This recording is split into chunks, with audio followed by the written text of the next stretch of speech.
Check the mic and make sure it sound right, boys. Hi. Once again, this is Lyndon and welcome back to my channel.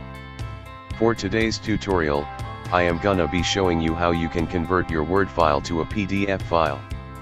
This is guaranteed fast and free, and you will not need to install any other softwares anymore. So let's start. First, you go to your computer and open your Word file. In my desktop I have a file here titled sample. I will open this and you'll see that it's a letter. I can convert this in no time. Just click on file and select save as.